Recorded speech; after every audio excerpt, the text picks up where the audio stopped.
Greta is the short of the title and actually what we do. It stands for Greening Responses to Excellence through Thematic Actions.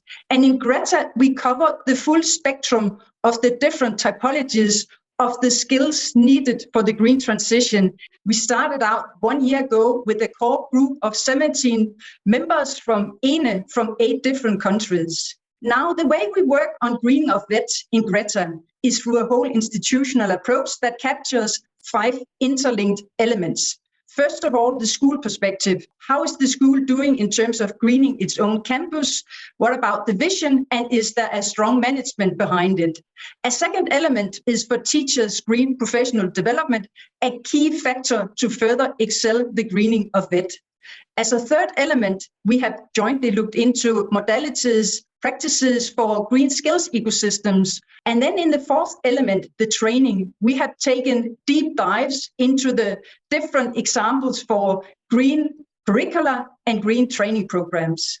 As the fifth element, we have looked into examples on how skills strategies align with regional development plans and also national growth plans. And in the end, also how better to link it to green transition policies. And because within the project, we learned, we understood how other institutions from around the world deal with the greening, what innovations they have, and this was a very good start, I would call it, because we also started a new project. Looking at our peers, we understood that we need to create something new regarding the greening. So we created a new program.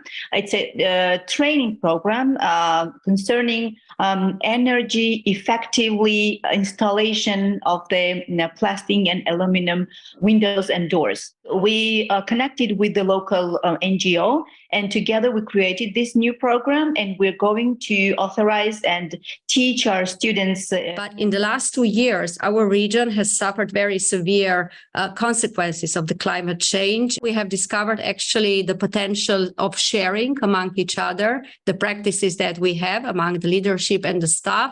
We are happy because at the moment, a very big initiative, this was at the grassroots level, is being prepared to be launched at the national level. So it's about really establishing community of practitioners, communities for sharing best practices, developing up-to-date courses in the green field. And a school center of Nova Gorica is very much involved in this issue as a very strategic leader. So also to design the strategic issues and also the contents, where to go in the field of greening. And we count a lot, especially on the teachers and leaders who are enthusiasts. What we are doing is, from one side, we are implementing webinars on different thematic areas. Then we have the development project. These are small projects that we selected through our call for applications that for the next phase, we will focus on supporting centers of excellence in addressing the need of strengthening adult digital skills and competences. So what we're going to try to move is from initial education to continuing education. And we are talking about the role of the different stakeholders in the integration of digital teaching and learning into the education system. So you have the central level, which is ministry or specific agency. Then you have the provider level, the center of excellence in our case, of the normal vet school in general, and the teachers. The point is that you only find sustainable impact when at all 3 levels you have leadership, commitment, and accountability. Until you do not manage to engage all the 3 levels equally, you will always end up in an intermediate state. You might have several best practices which are not disseminated and potentially are not maintained over time, or you may have very well sophisticated strategies that do not actually are implemented at school because you do not manage to engage teachers and so on. So I think these 3 elements are crucial